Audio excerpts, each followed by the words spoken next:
আপনারা হয়তো ভাববেন যে হুজুর আসামের কথা বলে কেন। আমাদের আসামের প্রোগ্রামগুলা মোটামুটি মাশাআল্লাহ যেগুলো প্রোগ্রাম হইলে একদম ভরপুর। বাজার যেগুলো আছে এগুলোর মধ্যে মানুষ থাকে না, বাজারওয়ালা চলে যায়, সবাই আসে, কারণ আমাদের এদিকে তো প্রচুর প্রোগ্রাম হয়। এই জন্য দেখেন যে মানুষ খায় এই মানুষের টেস্ট থাকে, থাকে কি থাকে না। যে মানুষ সিগারেট খায় তাহলে সিগারেটের গন্ধ লাগলে পাগল হয়ে যায়, হয় কি হয় না? হ্যাঁ, খাওয়েন না যারা এরা কিন্তু পাগল থাকে। আমাদের এদিকে তো সব মানুষ খাওয়েন না মানুষ, প্রতিদিন প্রোগ্রাম প্রতিদিন প্রোগ্রাম প্রতিদিন মানুষ সবার নেশা হয়ে যায় যে আজকে কোন জায়গায় প্রোগ্রাম আছে, কালকে কোন জায়গায় প্রোগ্রাম আছে, সবসময় খবর নিতে দেয়। বন্ধুগণ আমার, আপনাদের এখানেও মোটামুটি মাশাআল্লাহ সবাই শোনার জন্য প্রস্তুত আছেন। আমার যা 20টা এখনো কিন্তু আমি আমার যে আলোচনা যেটা নিয়ে করবো এটার মধ্যে যাইনি, এটার মধ্যে গিয়েছি। আলোচনা আমার কি ছিল? মা এবং বাবা আর নবীজির সম্মান, সামান্য কিছু বললাম। সম্মানিত উপস্থিতি, দেখেন আমরা তো এই পৃথিবীর মধ্যে কয়েকদিনের জন্য আসি। আজকে এখানে আসি, বসেছি, কালকে হয়তো আমাদের মধ্যে থেকে কেউ আমরা কবরে যেতে পারি। কোন গ্যারান্টি ওয়ারেন্টি শিওরিটি কি আছে? কারো আছে? নাই। আমরা এসেছি ধারাবাহিক হিসাবে, কিন্তু যাওয়ার কোন ধারাবাহিকতা নাই। আছে? অনেক সময় দেখা যায় আমরা আসার সিরিয়ালটা কিরকম, বেশি লম্বা করলাম না, দাদা, দাদা পরে বাবা, বাবা পরে আমি পরে আমার ছেলে। আসার একটা সিরিয়াল আছে কিনা? যাওয়ার কি কোনো সিরিয়াল আছে? অনেক সময় দেখা যায় বাবার কাছে ছেলের লাশ, অনেক সময় দেখা যায় দাদার কাছে নাতির লাশ। আসার সিরিয়াল আছে, যাওয়ার কোনো সিরিয়াল নাই। ও বন্ধুগণ আমার, একজন মানুষের কবর হবে কয়টা? একজন মানুষের কবর হবে একটা। প্রতিদিন মানুষকে তার কবর রাখে 70 বার ডাকে একটা কবর। কবর রাখতে বলে আল কবর তুরাব, আল কবর তুরাব, আল কবর তুরাব, আল কবর তুরাব। ডাকে কে? কবরে ডাকে, ডেকে বলে ও আমার সাথী শোন শোন, আমি কবর মাটির ঘর, আমি কবর মাটির ঘর না, এটা পাকার ঘর। কবর হইল মাটির ঘর, কবর মাটির ঘর।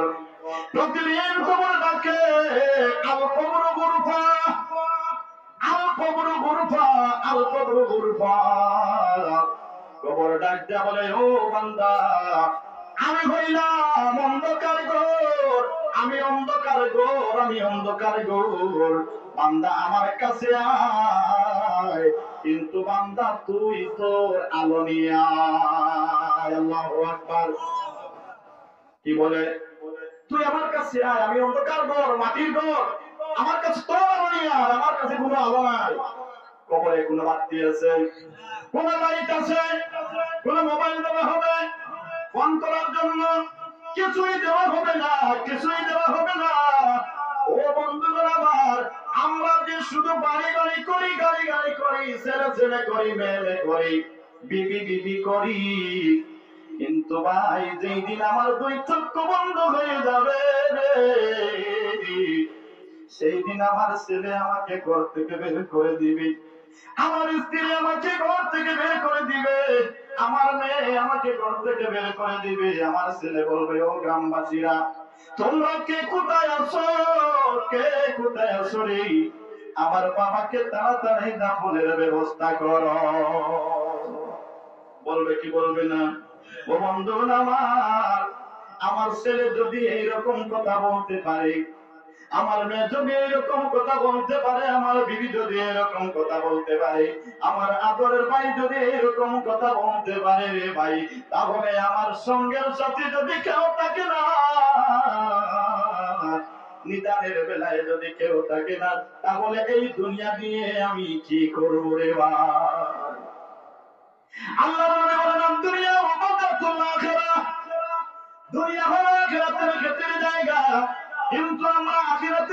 না করে শুধু জমিনের ক্ষেত করতেছি, ছেলের ক্ষেত করতেছি, মেয়ের ক্ষেত করতেছি, অবন্ধন আমার আত্মীয় স্বজনের ক্ষেত করতেছি।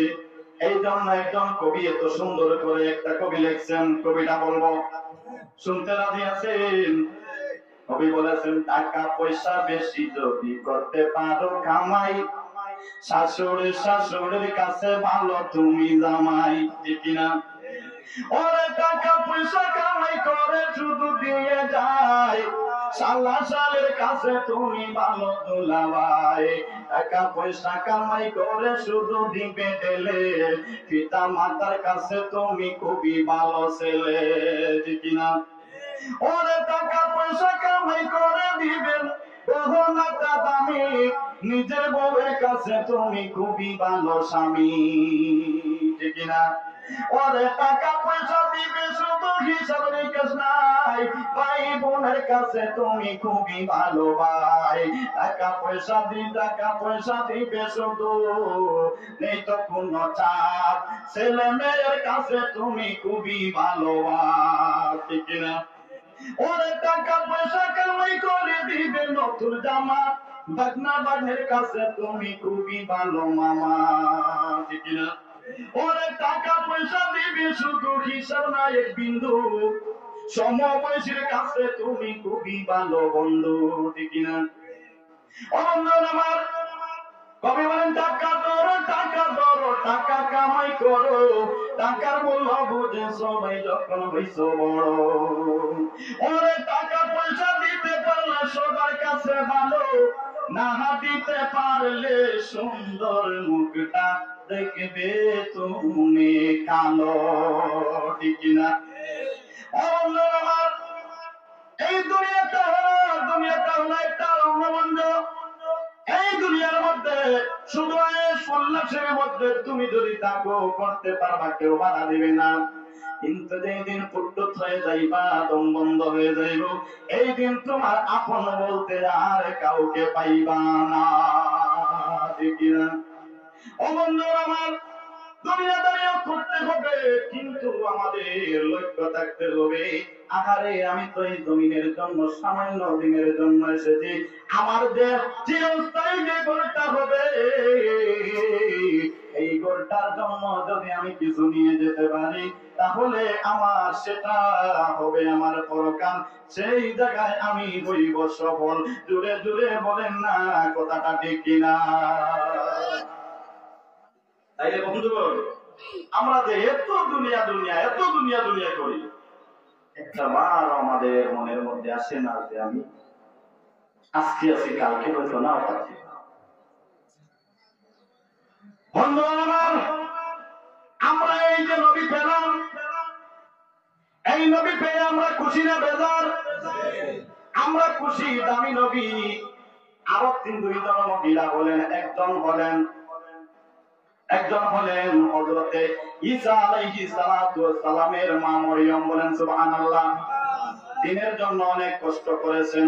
আরেকজন হলেন হযরতে মূসা আলাইহিস সালাতু ওয়াস সালামের বোন, যার নাম হলো হযরত কুলসুম, বলেন সুবহানাল্লাহ।